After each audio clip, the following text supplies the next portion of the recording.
Hello and welcome everyone to VV studies. आज हम international business environment का एक नया टॉपिक पढ़ने वाले हैं जिसमें कि हम रीजनल इंटीग्रेशन की बात करेंगे।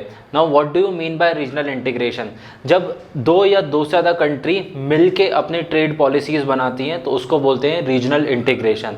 बेसिकली आपका इसका मतलब ये है कि जब दो या दो से ज़्यादा कंट्री अपने policies, framework, rules, regulation, business opportunities, business investment सब एक साथ मिलके करती हैं तो इसको बोलते हैं रीजनल इंटीग्रेशन।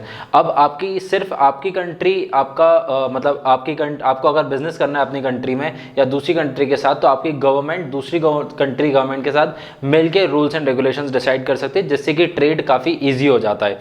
तो रीजनल इंटीग्रेशन के अलग अलग तरीके होते हैं, अलग अलग टाइप्स होते हैं और उनका लेवल भी अलग अलग होता है। तो जो सबसे कॉमन लेवल पे होता है that is free trade area. जैसे कि हम फ्री ट्रेड एरिया के बारे में ऑलरेडी पढ़ चुके हैं जिसमें कि हमने नाफ्टा, आफ्टा, एशियन, सार्क इन सब के बारे में पढ़ा था। तो फ्री ट्रेड एरिया का मतलब क्या था? जब दो से ज़्यादा कंट्रीज के बीच में गुड्स या सर्विसेज का डायरेक्टली ट्रेड हो जाता है without any trade barriers, then it is known as free trade area. मतलब कि जैसे नाफ्टा में हमने देखा था कनाडा, यूएसए और मैक्सिको के बीच में कोई भी ट्रेड बैरियर्स नहीं थे। अगर किसी भी इंसान मतलब कोई यूएस में अगर कोई प्रोडक्शन कर रहा है तो वो प्रोडक्शन अपना डायरेक्टली कनाडा और डायरेक्टली मैक्सिको में सेल कर सकता है without any import and export duty. So this is the most simplest form of regional integration. इसके बाद आता है आपका कस्टम यूनियंस। कस्टम यूनियंस एक लेवल ऊपर जाता है, मतलब इसमें फ्री ट्रेड एरिया की पॉलिसी सारी होती हैं, जैसे कि इसमें भी कोई भी ट्रेड बैरियर्स नहीं होते हैं।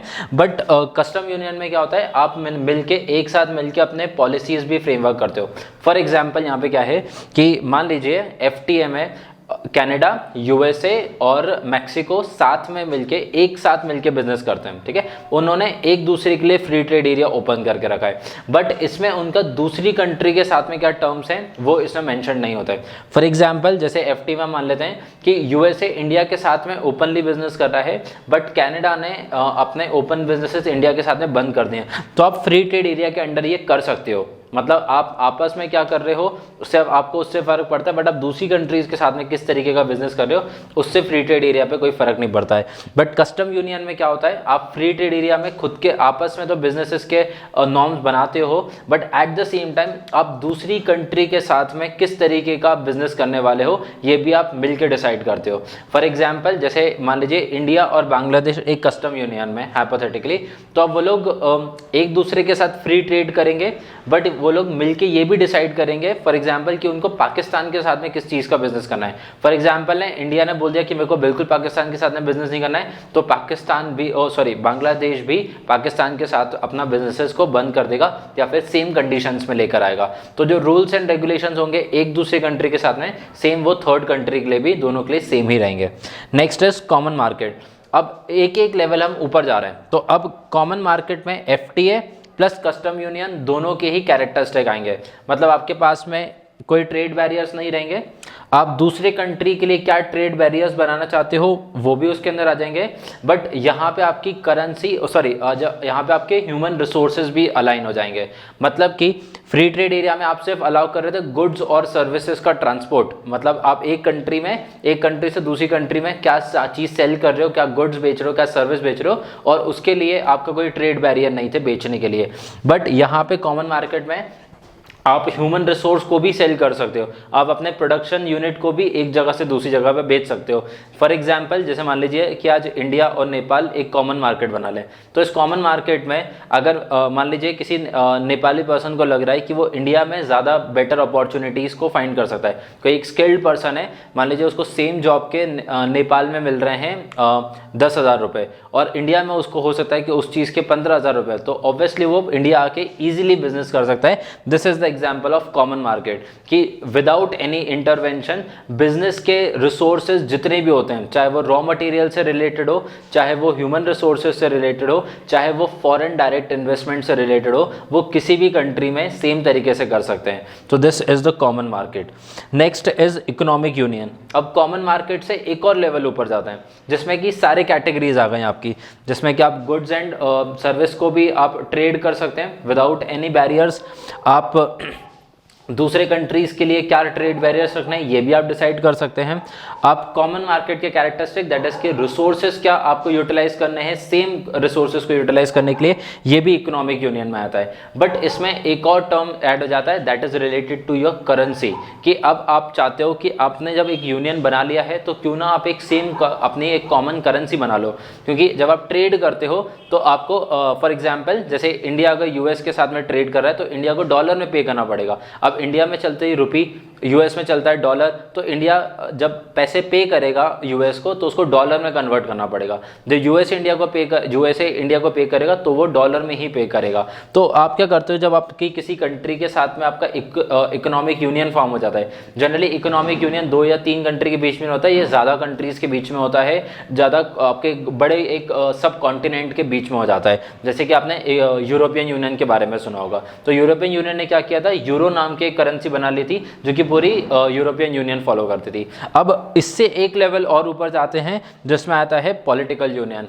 अब यहाँ पे पॉलिटिकल यूनियन में हम सिर्फ बिजनेस की बात नहीं करते हैं, यहाँ पे हम एक और पॉइंट ऐड कर लेते हैं कि आपके पॉलिटिकल व्यूज, आपके जियो पॉलिटिकल व्यूज क्या हैं वो भी एक साथ अलाइन हो जाते हैं। मतलब आप बिजनेस भी एक साथ करोगे, आपके जो पॉलिटिकल व्यूज होंगे वो भी सेम होंगे, प्लस आपके जो पॉलिटिकल डिसीजन मेकिंग होगी वो भी सेम होगी। मतलब 2 कंट्रीज हैं, दोनों कंट्रीज के प्राइम मिनिस्टर प्रेसिडेंट अलग हो सकते हैं, बट जब वो अपनी पॉलिसीज बनाएंगे आपकी, चाहे वो ट्रेड पॉलिसीज हो, चाहे वो आपकी फॉरेन पॉलिसीज हो, चाहे वो आपकी मॉनेटरी पॉलिसीज हो, वो दोनों ही कंट्री मिलके एक साथ बनाएंगे, that is known as political union.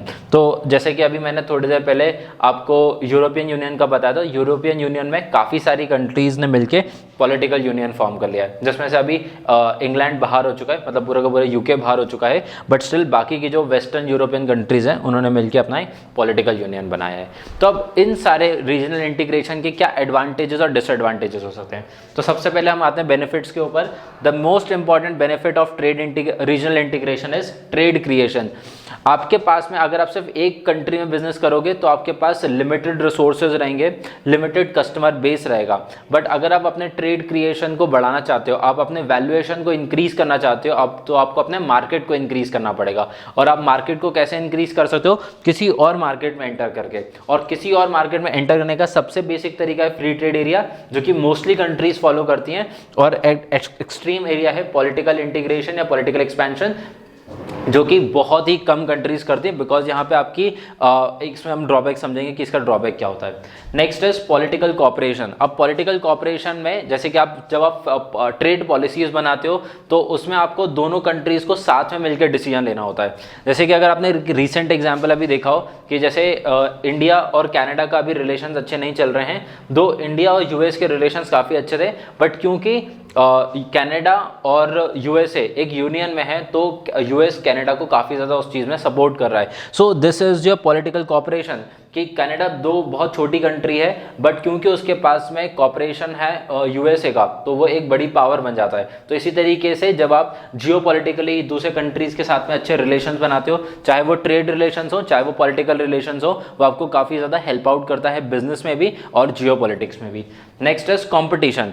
अब जब आप ओपन बिजनेस करोगे तो number of business opportunities increase होंगी। जब बिजनेसमैन बढ़ेंगे एक पर्टिकुलर कैटेगरी में तो उससे कस्टमर को 2 तरीके के फायदे होते हैं। एक, उनको एक बेटर सस्ते प्राइस में बेटर क्वालिटी मिलती है, प्लस काफ़ी टाइम ऐसा होता है कि जब आप अपनी क्वालिटी को इंप्रूव नहीं कर पाते हो, क्वालिटी को ज़्यादा एनहांस नहीं कर पाते हो, तो फिर कंपनीज आपस में करती हैं प्राइस वॉर, जिससे कि वो लोग अपने प्राइस को सस्ता कम करते जाते हैं। एंड ऑब्वियसली इसका फायदा कस्टमर को होता है कि उनको ज़्यादा पैसा पे नहीं करना पड़ता है। जैसे कि आपने मोनोपोली का समझा होगा, अगर सिर्फ मार्केट में एक ही पर्सन बिजनेस रन कर रहा है तो उसके हाथ में होती है पावर कि वो प्राइसेस को कितना ज़्यादा फ्लक्चुएट कर पाएगा। बट अगर कंपटीशन बहुत ज़्यादा इंक्रीज हो जाएगा तो कोई भी अपना प्राइस को बहुत ज़्यादा इंक्रीज नहीं कर पाएगा। Next, coming on to the drawbacks of regional integration. तो सबसे बड़ा ड्रॉबैक है ट्रेड डाइवर्जन। अब यहाँ पे ना थोड़े से डेरोगेटरी टर्म्स आते हैं कि हमने पहले बोला कि वो ट्रेड को क्रिएट करेगा, बट अभी हमने समझा कि ट्रेड को डाइवर्ट भी करेगा। मान लीजिए कि आप इंडिया में बिजनेस कर रहे हैं, इंडिया में आप ऑलरेडी बिजनेस कर रहे थे, बट आपका टाई अप हो गया है श्रीलंका के साथ में, आप श्रीलंका के साथ में फ्री ट्रेड एरिया बना लिया है, और इंडियन कंपनीज को ऐसा लग रहा है कि अगर मैं श्रीलंका में सेल करूंगा या फिर मैं किसी और कंट्री, किसी डेवलप्ड कंट्री में सेल करूंगा तो मेरे को ज़्यादा बेटर प्राइजेस मिलेंगे। जैसे हम इंडिया में ना बहुत सारे राइस के एक्सपोर्टर्स हमने देखे जो कि बासमती राइस को एक्सपोर्ट करते थे वेस्टर्न कंट्रीज को, तो उसके ऊपर अभी इंडिया ने बैन लगा दिया। क्यों बैन लगा दिया? बिकॉज हमारा ट्रेड डाइवर्ट हो रहा था, पहले हम इंडिया को तो खिला दें फिर हम दूसरी कंट्री को खिलाने जाएंगे। सो आप ये एक ड्रॉबैक हो जाता है कि आप ज़्यादा बेटर प्राइसिंग के चक्कर में, ज़्यादा प्रॉफिट अर्न करने के चक्कर में आप अपनी कंट्री में सेल नहीं करते हो, आप दूसरी कंट्री में जाके सेल करने लगते हो। Next is shifts in employment. अब ये एक ब्रेन ड्रेन वाला फैक्टर आ जाता है जब हम बात करते हैं कॉमन मार्केट की, क्योंकि कॉमन मार्केट में ह्यूमन रिसोर्स को भी अलाउ होता है कि आप दूसरी कंट्री में आके बिजनेस कर सकते हो या फिर आप वहाँ पे जाके जॉब कर सकते हो। तो एज एन इंडियन ऑब्वियसली आपने देखा होगा कि काफ़ी सारे लोग जर्मनी या फिर इंग्लैंड या फिर अमेरिका जाके जॉब करना चाहते हैं, कनाडा जाके जॉब करना चाहते हैं। क्यों करना चाहते हैं जॉब्स इंडिया में भी अवेलेबल हैं, बट उनको सेम जॉब करने के वहाँ पे आपको ज़्यादा पे स्केल मिलता है, ज़्यादा हायर आपकी अर्निंग हो जाती है, जिसकी वजह से इंडिया ही नहीं काफ़ी सारे डेवलपिंग नेशंस ये ब्रेन ड्रेन की प्रॉब्लम को फेस करते हैं। Next is loss of national sovereignty. ये प्रॉब्लम फेस करनी पड़ती है आपको इकोनॉमिक यूनियन और पॉलिटिकल यूनियन में, जहाँ पे आप, क्योंकि आप सिर्फ आपकी कंट्री आपका डिसीजन नहीं ले रहे हैं, आपके साथ जो यूनियन में है वो सब मिलके कलेक्टिव डिसीजन लेते हैं। तो जो इसमें छोटी कंट्रीज होती हैं, जैसे कि जैसे मैं स्टार्टिंग से एग्जाम्पल ले रहा हूँ यूएसए और कनाडा का, तो यूएसए एक बहुत बड़ी इकोनॉमिक पावर है, बट उसके सामने कनाडा कुछ भी नहीं है, या फिर कनाडा का इंपॉर्टेंस बहुत कम है, तो वो पॉलिटिकली बहुत ही ज़्यादा वीक बन जाती है इन टर्म्स ऑफ यूएसए। अगर यूएसए कुछ बोलेगा तो फिर वो कनाडा को फॉलो करना पड़ेगा। Same goes with European union. वहाँ पे जो बड़ी कंट्रीज जैसे कि फ्रांस बड़ी कंट्री है, जर्मनी बड़ी कंट्री है, तो वो जो पॉलिटिकली अपने डिमार्केशंस देंगे या पॉलिटिकली जो भी बोलेंगे वो छोटी। एज आई वॉज सेइंग कि हम पॉइंट पे थे लॉस ऑफ नेशनल सॉवरेनिटी, जिसे मैंने बताया कि जैसे बड़े पॉलिटिकल जब ग्रुप्स होते हैं जैसे कि यूरोपियन यूनियन है, तो उसमें जो छोटी कंट्रीज़ होती हैं उनका ज़्यादा से नहीं होता है, जिसकी वजह से वो लोग अपनी नेशनल सॉवरेनिटी को लूज़ कर देते हैं, बिकॉज वो जियो पॉलिटिकली अपना स्टैंड नहीं ले पाते हैं। So these were the drawbacks of regional integration. I hope the topic is clear to you. Thank you for watching the video.